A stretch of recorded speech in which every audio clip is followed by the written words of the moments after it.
எதிர்வரும் ஜனாதிபதி தேர்தலிலே தமிழ் மக்கள் சார்பிலே தமிழ் தேசிய பொது கட்டமைப்பு உருவாக்கப்பட்டு சங்கு சின்னத்திலே திரு அரியநேந்திரன் அவர்கள் தமிழ் மக்களுடைய பொது வேட்பாளராக போட்டியிட்டு கொண்டிருக்கின்றார்.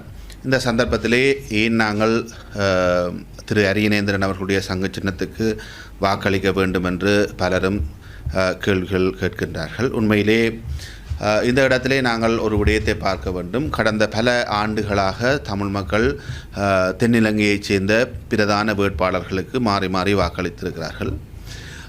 அதிலே மைத்ரிபால சிறிசேன 2015ஆம் ஆண்டு தமிழ் மக்களுடைய வாக்குகளாலே வெற்றியையும் பெற்றிருக்கின்றார். நல்லாட்சி என்று சொல்லி 5 ஆண்டுகள் அவரும் ஆட்சியிலே இருந்திருக்கின்றார். ஆனால் இந்த தமிழ் மக்களுடைய வாக்குகளை பெற்று பெருவாரியாக பெற்று ஆட்சி பீடம் ஏறியவர்களும் சரி, அல்லது பெருவாரியாக பெற்ற போதும் ஆட்சி பீடம் ஏற முடியாமல் எதிர்க்கட்சியிலே இருந்தவர்களாகவும் இருக்கட்டும், தமிழ் மக்களுக்கு இன்னல்கள் நிகழ்கின்ற பொழுது அவர்களுக்காக எந்த ஒரு குரலையும் பாராளுமன்றத்திலும் சரி வெளியிலும் சரி கொடுக்கவில்லை.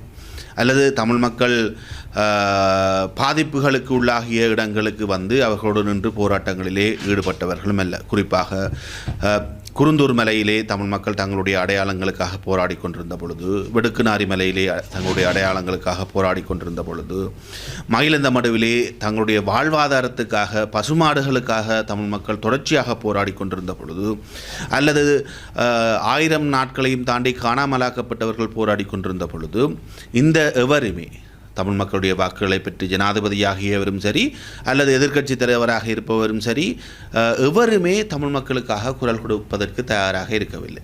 அல்லது தமிழ் மக்களுடைய பொருளாதாரத்தை மேம்படுத்துவதற்காக கூட இவர்கள் எவருமே எந்த ஒரு துரும்பையும் அசைத்து விடவில்லை.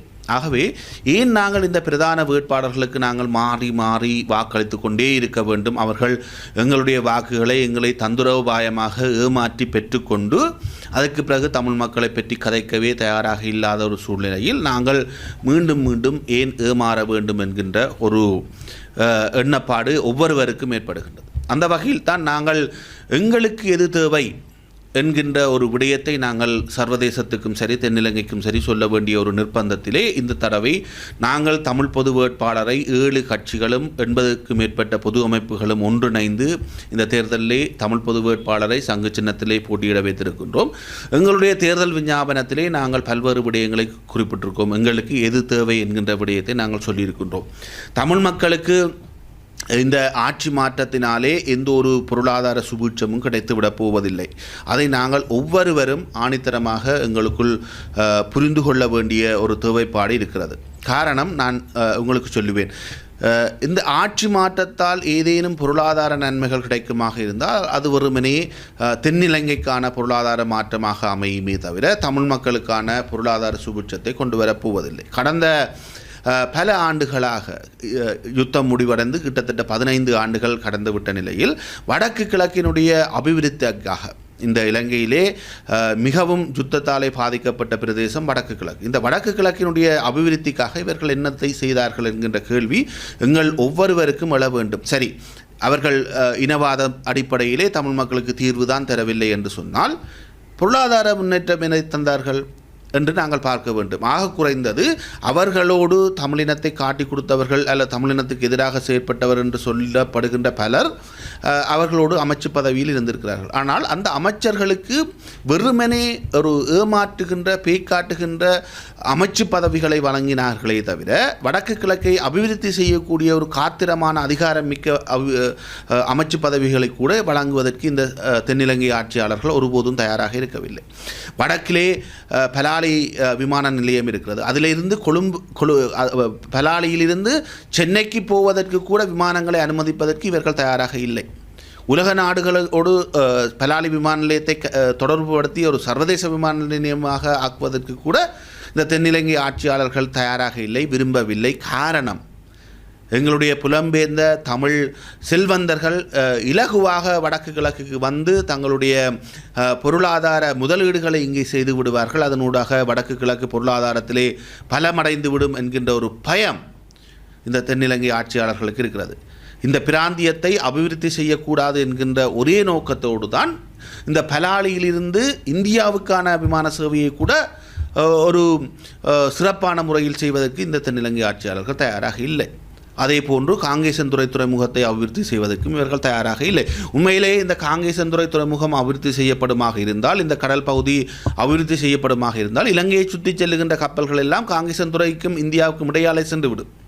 அது அவர்களுக்கு பாரிய கப்பல் கம்பெனிகளுக்கு பாரிய இலாபத்தை எரிபொருள் ரீதியாக கொண்டு வரும் என்றால் கூட இவர்கள் தயாராக இல்லை. என்றால் காங்கேசன்துறை துறைமுகம் அபிவிருத்தி அடைந்துவிடும், திருகோணமலை துறைமுகம் அபிவிருத்தி அடைந்துவிடும் என்ற நோக்கத்தோடு, அதாவது வடக்கு கிழக்கிலே பொருளாதாரம் உயர்வடையக்கூடாது என்கின்ற காழ்ப்புணர்ச்சியில் தான் இவர்கள் இந்த விடயங்களை செய்கிறார். ஏன் ஆக குறைந்தது நீங்கள் சற்று சிந்தித்து பாருங்கள். ஒரு பொருளாதார ஊக்குவிப்பு வலயத்தை இங்கு செய்கிறார்களா? பொருளாதார மையங்களை உருவாக்குகிறார்களா? அதுக்கு கூட தயாரில்லை. ஏன் ஒரு கிரிக்கெட் மைதானத்தை கூட இவர்கள் இங்கே அமைப்பதற்கு தயாராக இல்லை. யுத்தம் முடிந்து 15 வருடங்கள் ஆகிவிட்டது. தென்னிலங்கையிலே எத்தனையோ கிரிக்கெட் மைதானங்களை உருவாக்கி இருக்கிறார்கள். ஆனால் வடக்கிலே அல்லது கிழக்கிலே ஒரு சர்வதேச மைதானத்தை கூட உருவாக்குவதற்கு இவர்கள் தயாராக இல்லை. காரணம், அந்த கிரிக்கெட் மைதானத்தோடு பொருளாதாரமும் உயர்வடைவதற்கான வாய்ப்புகள் இருக்கிறது. இங்கு போட்டிகள் நடைபெறுகின்ற பொழுது ஏராளமான ரசிகர்கள் வெளிநாடுகளில் இருந்து இங்கு வருவார்கள். அது உள்ளூர்வாசிகளுக்கான பொருளாதாரத்தை அபிவிருத்தி செய்வதற்காக ஒரு களமாக அமையும். இங்கே இருக்கக்கூடிய ஹோட்டல்கள் நிரம்பி வழியும், அவர்கள் அதிலிருந்து பொருளாதாரத்தை ஈட்டிக்கொள்வார்கள். ஆனால் அதை கூட அனுமதிப்பதற்கு இந்த தென்னிலங்கை ஆட்சியாளர்கள் தயாராக இல்லை என்பதைத்தான் நாங்கள் புரிந்து கொள்ள வேண்டும். ஆக உண்மையான ஒரு ஆட்சி, அது ஒரு உண்மையான ஒரு பொருளாதார மாற்றத்தை அவர்கள் இங்கு கொண்டு வருவதற்கு தயாராக இல்லை. என்னை பொறுத்தவரையிலே உண்மையான பொருளாதார சுபீட்சம் வடக்கு கிழக்குக்கு கிடைக்க வேண்டுமாக இருந்தால் உண்மையிலே எங்களுடைய கைகளிலே எமக்கான அதிகாரம் இருக்க வேண்டும். வடக்கு கிழக்கு மையப்படுத்திய நிர்வாக அலகிற்கு வெளிநாட்டு முதலீடுகளை நேரடியாக கொண்டு வருகின்ற அதிகாரம் இருக்க வேண்டும். தமிழ்நாட்டுக்கு அந்த அதிகாரம் இருக்கிறது, ஆனால் எங்களுக்கு இல்லை. எங்களிடம் அந்த அதிகாரம் எப்பொழுது எங்களுடைய கைகளிலே எங்களுடைய வடக்கு கிழக்குக்கு அதிகாரம் கிடைக்கிறதோ அப்பொழுதுதான் உண்மையான பொருளாதார அபிவிருத்தியை கூட நாங்கள் அடைய முடியுமே தவிர, வெறுமனே நாங்கள் இந்த தென்னிலங்கையிலே இருக்கக்கூடிய ஆட்சியாளர்களை மாற்றி மாற்றி மாற்றி மாற்றி எந்த பிரயோசனமும் அபிவிருத்தி ரீதியாக கூட எங்களுக்கு கிடைக்கப் போவதில்லை. ஆகவே நாங்கள் இந்த தடவை எங்களுக்கு எது வேண்டும் என்பதை சொல்ல வேண்டும். நாங்கள் மாறி மாறி தென்னிலங்கையினுடைய ஆட்சியாளர்கள் அல்லது வேட்பாளர்கள் தங்களுடைய தேர்தல் விஞ்ஞாபனத்திலே சொல்லுகின்ற விடயங்களில் எதற்கு போடலாம் என்று நாங்கள் யோசித்து போடுகிறோம். ஆனால் அதில் இருக்கக்கூடிய விடயங்களை எங்களுக்கு ஏற்புடையனவாக இல்லை. அவர்கள் தீர்வு திட்டம் தொடர்பிலே 13க்கும் குறைவாக சொல்லிக் கொண்டிருக்கிறார்கள். பொருளாதார அபிவிருத்தி தொடர்பிலே, வடக்கு கிழக்கினுடைய பொருளாதார அபிவிருத்தி தொடர்பிலே எதையும் பேச தயாராக இல்லை. இந்த நிலையில் நாங்கள் எங்களுக்கு விரும்பிய எதையுமே சொல்லாத தென்னிலங்கை வேட்பாளர்களுக்கு நாங்கள் வாக்குகளை அளித்து கொண்டிருக்காமல், இந்த தடவை நாங்கள் விரும்புகின்ற விடயம் எது, தமிழ் மக்கள் எதிர்பார்க்கின்ற விடயம் எது என்பதை நாங்கள் தென்னிலங்கைக்கும் சரி உலகத்திற்கும் சரி காட்ட வேண்டிய ஒரு தேவை இருக்கிறது. அந்த தேவையை நாங்கள் இந்த தேர்தலிலே எங்களுடைய தேர்தல் விஞ்ஞாபனத்தை நாங்கள் முன்வைத்திருக்கிறோம். சங்கு சின்னத்திலே போட்டியிருக்கின்ற அரியநேந்திரன் அவர்களுடைய தேர்தல் விஞ்ஞாபனத்தை நாங்கள் முன்வைத்திருக்கிறோம். அந்த தேர்தல் விஞ்ஞாபனத்துக்கு வாக்களிக்க வேண்டியதனூடாக நாங்கள் ஒரு காத்திரமான செய்தியை தமிழ் மக்கள் அனைவரும் இந்த தேர்தலிலே ஒன்று கூடி செய்ய வேண்டும் என்பது என்னுடைய ஒரு தாழ்மையான வேண்டுகோளாக இருக்கிறது. இரண்டாவது விடயம், 2015க்கு பிறகு 2009க்கு பிறகு 2009 தமிழ் மக்கள் ஒரு அணியிலே நாங்கள் எல்லோரும் உலகம் முழுவதும் இருக்கக்கூடிய தமிழ் மக்கள் ஒன்று திரண்டிருந்தார்கள். ஆனால் 2009க்கு பிறகு படிப்படியாக தமிழினம் அரசியல் ரீதியாகவும் சரி கட்டுப்பாடு ரீதியாகவும் சரி பல கூறுகளாக நாங்கள் உடைந்திருக்கிறோம்.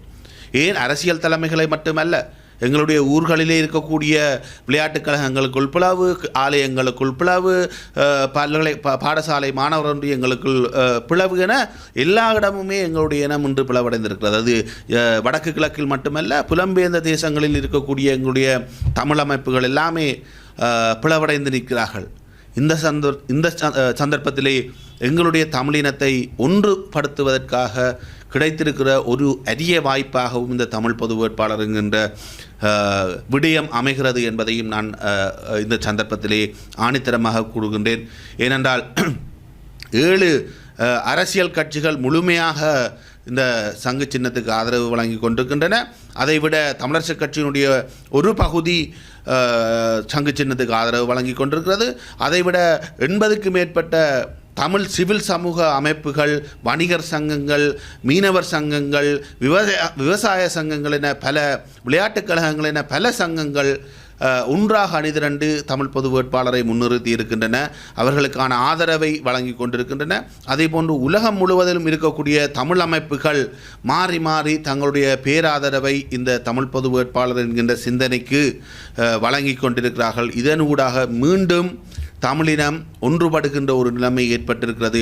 இந்த ஒற்றுமையை வலுப்படுத்த வேண்டுமாக இருந்தால், இந்த ஒற்றுமையை மேலும் ஊக்குவிக்க வேண்டுமாக இருந்தால், அல்லது எங்களுடைய தமிழ் தலைமைகளுக்கு, தமிழ் கட்சிகளுக்கு, தமிழ் மக்கள் நீங்கள் ஒன்றாக இருந்தால்தான் நாங்கள் உங்களுக்கு ஆதரவளிப்போம் என்கின்ற கருத்தை, ஆதரவை சொல்ல வேண்டுமாக இருந்தால், விரைப்பாக சொல்ல வேண்டுமாக இருந்தால், இந்த சந்தர்ப்பத்திலே தமிழ் மக்கள் அனைவரும் இந்த பொது வேட்பாளர் என்கின்ற எங்களுடைய முயற்சியின் பின்னாலே அணிதிரண்டு எங்களுடைய நிலைப்பாட்டை வெற்றி பெற செய்ய வேண்டும் என்று கேட்டுக்கொண்டு என்னுடைய கருத்தை முடிக்கின்றேன். நன்றி. இதுபோன்று பல செய்திகளை தெரிந்து கொள்ள நமது வைப்ஸ் டிவி யூடியூப் தளத்தை சப்ஸ்கிரைப் செய்து அருகிலுள்ள பெல் பட்டனை கிளிக் செய்யுங்கள். மேலும் பல செய்திகளை அறிந்து கொள்ள www.vaibznews.com, vibesnews.com என்ற இணையதளத்தை பார்வையிடுங்கள்.